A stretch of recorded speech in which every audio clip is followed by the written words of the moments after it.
Hi, everybody. Welcome to Fridays with Sue and Steph.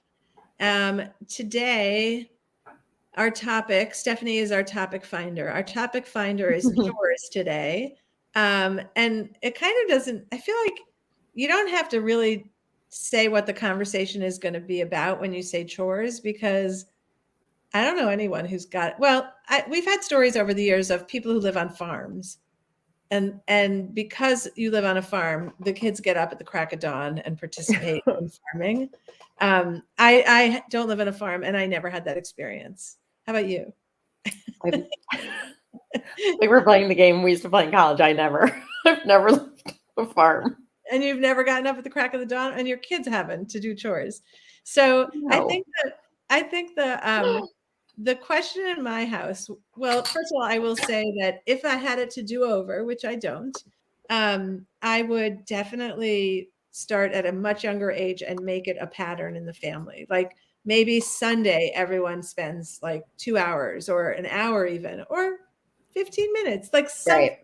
Yes. where they do that. Cause it's very hard when you start to feel overwhelmed by it and like everything gets much busier. It's including your kids' schedules, right? It's hard to then all of a sudden say all the rules have now changed. And Totally. and you are now responsible for some of the things happening in the house. So if your kids are younger still, Take the reins.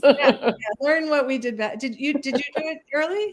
We did some early, and then some came in COVID, like having adults home. No, well, I would say the chores, the chores we were quote good at were like setting the table, clearing the table, dishwasher. Like they're really good at that whole thing. Okay. And was that always in place in your family? Because I remember you like from when I met you, the kids did it.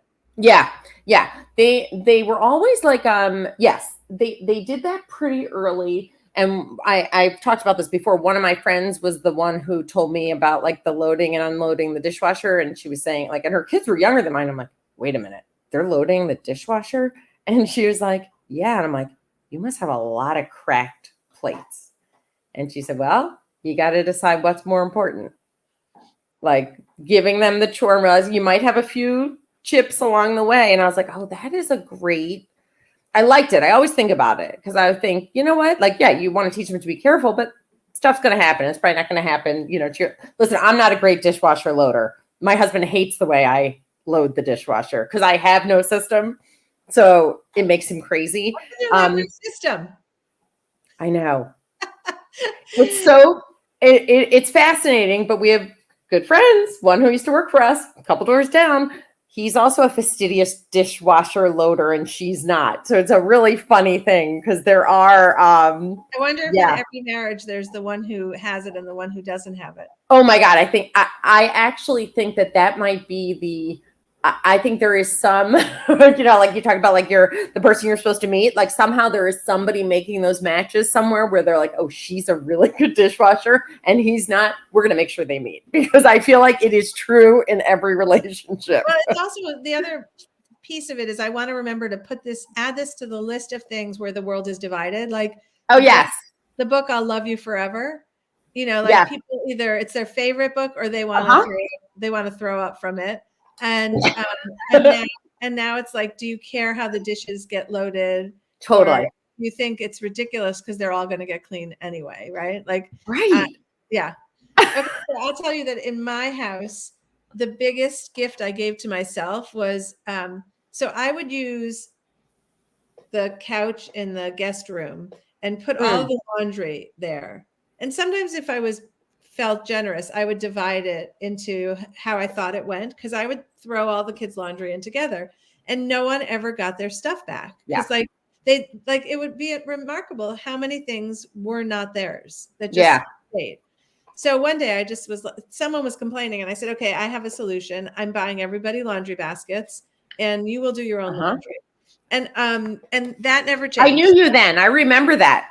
Yeah. And it made everyone happy because they could control their own laundry. And I should have done it much earlier. Like it should have really been a thing they were expected to do, but it doesn't matter because when I did it, it was perfect. It was just perfect. And it took it off of me. And now, like my youngest, when he comes home from college, when he asks me to do his laundry, I can tell that what he's asking is, do you love me?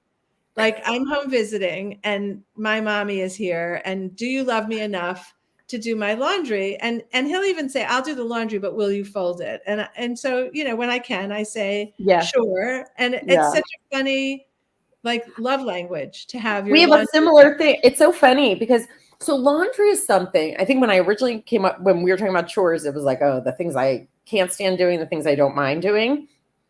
I don't mind laundry at all because I feel like there's an efficiency to it from the standpoint of like, it can be, I can start it, it's happening, and I can be doing other things, or I could be on the phone and folding. Like it just doesn't bother me. It's one of those things, doesn't bother me. What I have never done, well, when they were little, but I've never, when they were old enough to carry like a laundry basket down. Again, I don't mind doing it, but I'm not going to go up to your room and get it. And I don't mind folding it, but I'm also not going to take it back up to your room. So I'll be like, hey, your stuff is all folded. It's on the dryer. And like, they're always like, oh my God, thank you. Especially the college kids, or like, you know, they're like, oh my God, you folded my laundry. Like as if I've done like the biggest thing ever, but maybe because it wasn't a given, maybe it's because it's, I don't know. Or if like it appears outside their room, they're like, oh, you know, because if just, I don't know. It's such a funny thing. Yeah. So I loved that one. And that one, because it was mutually beneficial, that one actually really got done. The other thing is, and I tried this every time I interviewed somebody who talked about family dinners, I would always have this like stretch. My kids would say to me, like, who'd you talk to? Totally.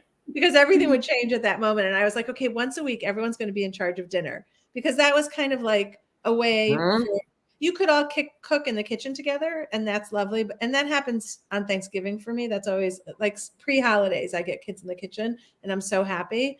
But on a regular basis, everyone was running and dropping in and dropping out. And so I would say Sunday night was the day. Like I read about family meetings Sunday night. Oh, yeah. So I had to negotiate with everybody Sunday night family meeting. And then Monday morning, someone said, what happened last night to the meeting? And I was like, I forgot. Like it was such, it never happened. Sunday dinners never happened. But what did happen was when everyone was home for COVID, I just couldn't do it. I couldn't do it. Yeah. So everyone took a night of dinner, and it was really fun. Like not all of my kids, but some of them took it very seriously. Like, you know, made up, like one had a theme every week. There was a theme around it. And so it was actually really fun. And they got to learn to cook a little bit more and expand their horizons a little bit. So that too, I would move back into earlier years of living in the house and taking care of that. So agreed. So I was just going to say, I had written down on mine COVID chores. So when COVID, yeah, like I guess like the first, whatever we're referring to as early COVID. And we've had the good fortune, like twice a month, I'll have somebody do like some deep cleaning in the house. And, you know, the kids kind of keep things relatively neat in between, but we weren't having anybody in the house. And so every other Saturday was like kind of like the work session.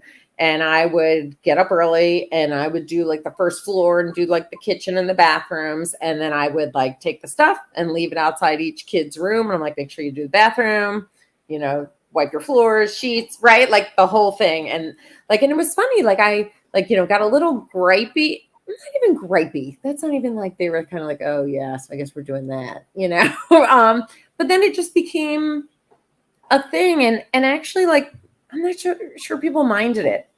You know, it's like taking control of like your own stuff. And it's kind of like, I'll say we have one adult, well, actually really two adult kids home, but I was like, your room's got a lot of stuff in it, you know? And he's like, yeah, it really needs like a deep cleaning out, like old shirts and like all that stuff. And like so resistant. I was like, I don't mind helping you. And so we spent like 2 or 3 hours a couple weekends ago. And he's like, oh my God, I feel so good now. It was so cleansing to get rid of stuff. And like, it's like, oh, it looks so good. Okay, so let's share Lori's. Lori also, I'll comment after. We apparently parents. Neither my husband nor I got an allowance growing up. This system worked for our parents, so we are using the same. So when our son needs something, we just buy it as he has worked for it. I love the love language of doing something for our college kiddos, as we both feel good about it. Thanks, Steph. Anyway, so in terms of, that's lovely, Lori. I didn't grow up with allowance either, so we never did it. No. And we didn't tie money to anything. But if you wanted something big, you had to have some skin in the game. You had to figure out how to do something. I love skin in the game. Skin in the game is like a great, that could be a book title. Go for it. Yeah. Okay, everyone, stay tuned for Stephanie's my book, Skin in the Game. Yeah. Skin in the Game. It's such a good one because that's a whole different, that could be next Friday. Actually, I'm going to jot that down. That could be next Friday. Okay. All right. You heard it here. You heard it first. Any other chore stuff? I'm looking at that. COVID chores. Oh, no, I had another thought. When you were talking about just being in the kitchen and making things, or like before Thanksgiving, I think you said, that idea of, there is something about it feeling less like a chore when it feels like it's kind of just the gathering place. Like everyone's like just kind of, yeah, I'll cut that, I'll do that. It's like it's almost like I always think of like the term like a community kitchen. Like it feels like everyone's just, it's kind of where it's happening. I mean, think about how many parties where people end up in the kitchen. And we always say it's such a funny thing. We're like, we do have other rooms in the house and everyone's gathered in the kitchen because it is naturally a spot of like, where food and communication takes place. So it's like, I don't know, it feels so much less chore-y when people are standing around and you're like, oh, you know what, while you're standing there, why don't you cut up the veggies or why don't you grab this? Or I don't know. There is something about that gathering place that it just, I don't know. It's almost like the preamble to the family dinner. It was like the picture in the movie that I thought I would have in my own family. I dreamt of that experience of music and everybody kind of being jovial and like a little, teasing in the kitchen. And I don't get it on a regular basis, but pre-holidays, I do get it. And I'm keenly aware of how it fills such a hole for me, like exactly what I dreamt of. And it is joyful. And Jerry, Jerry says I made a huge mistake. Barbara is listening to you all. So Steph, do you understand what that means? I made a huge, who made Jerry. I'm looking at his comment now. Okay. Julie's dad. I made a huge mistake. Me? I don't know. Jerry, like, is it because you don't want her sharing in this very special moment you have with us? Jerry thinks this is private time for him. Private time on Facebook. Exactly. Okay, wait. A teenager. You're just like a teenager. Exactly. Wait, I have another one. So this is something I think, again, why the kitchen lends itself to us. Last night, we actually... a friend of mine had her basil went crazy in her garden. She's like, any chance you want some basil? I'm like, oh, I'd love some basil. So she gave us a ton of basil. It was so fragrant and beautiful. And the kids were like,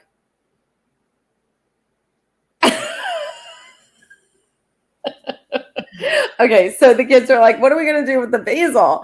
And I'm like, one of them said, what about make your own pizza? Let's just tell everybody why we're laughing because no one else is singing about you. And Jerry says, hi, Jerry. We love having you here, by the way. And Laura, you as well. Always so much fun. I made a huge mistake. Barbara is listening to you all and said, Jerry, that's enough. No more. Do it yourself.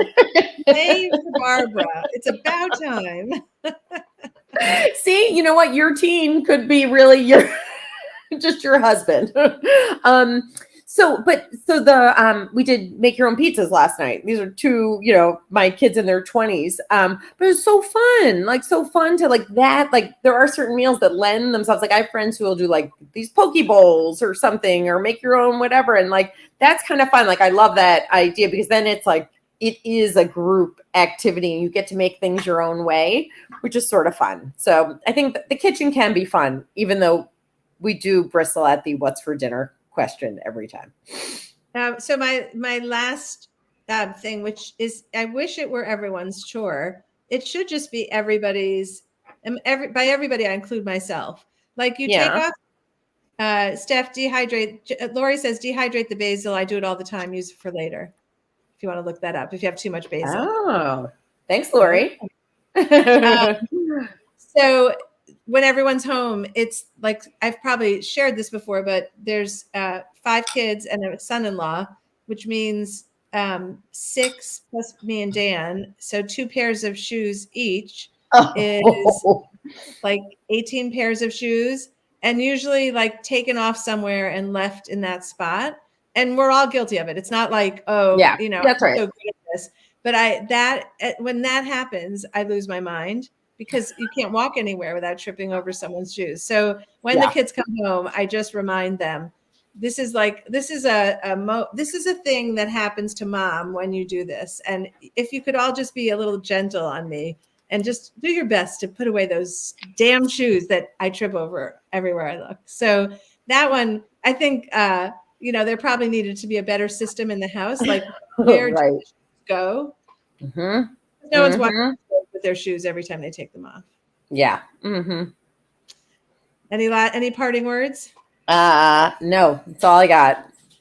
All right. Well, we don't know if we helped anybody here, but it was therapeutic for the two of us. So thank you for hanging with us on this one, and we'll see you next Friday. Where we'll be talking about skin in the game.